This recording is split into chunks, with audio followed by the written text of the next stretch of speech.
Goeiemôre almal. Dit is vandag Woensdag 29 Oktober en ons is hierdie week besig met die tema System Update Required. Nou vandag wil ek fokus op die stelling Corrupt File Detected. En ek wil na een van die gelykenisse van Jesus kyk om hierdie stelling te verduidelik.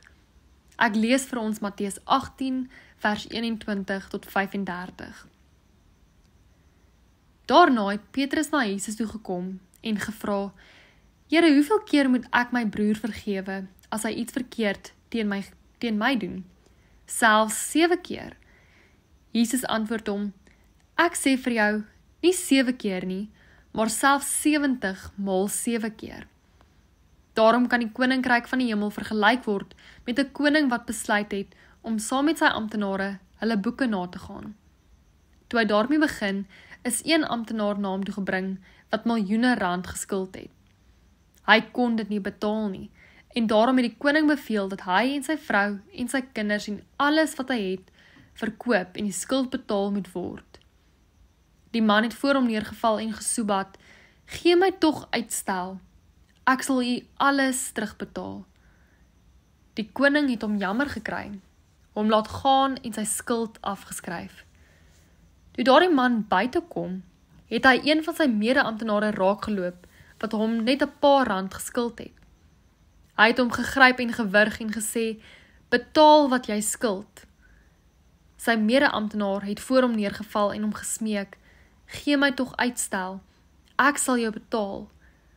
Maar hy wou nie, en hy is daar weg om hom in die tronk te laat gooi, totdat hy die skuld betaal het.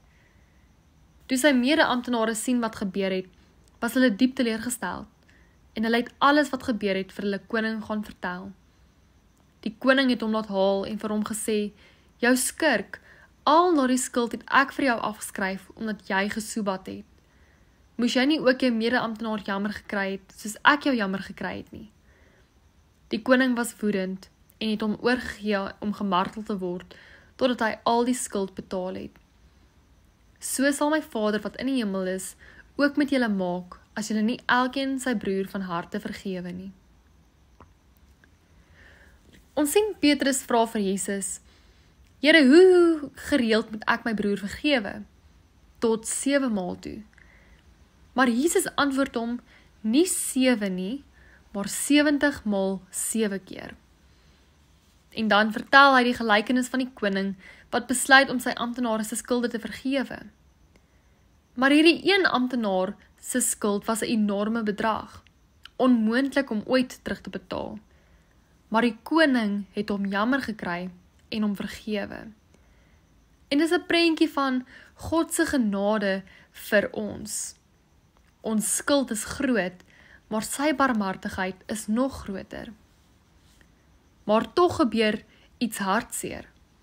Daardie selfde man wat vergewe is, gaan uit en weier om iemand anders te vergewe wat hom 'n klein bedrag skuld. Hy vergeet eintlik maar net, hy is self vrygemaak daarvan.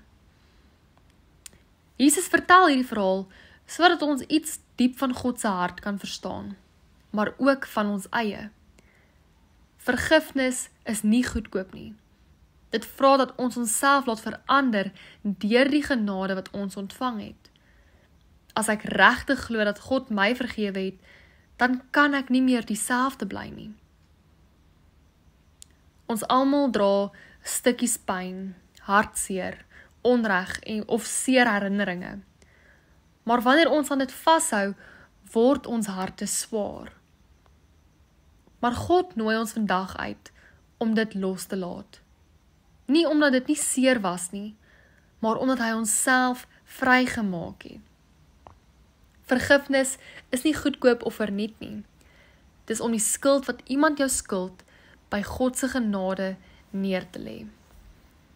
Vra vandag vir jouself, waar het ek nog nodig om deur dinge te werk wat my hart swaar en korrup maak?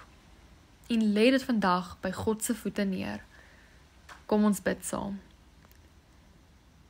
Here, dankie vir u groot genade, dat u my sondes vergewe het, al was dit baie. Help my om te leef soos iemand wat weet ek is vry. Here, gee my ook die moed om te kan vergewe. Vandag wil ek alles wat my hart swaar maak, vir U gee. Amen.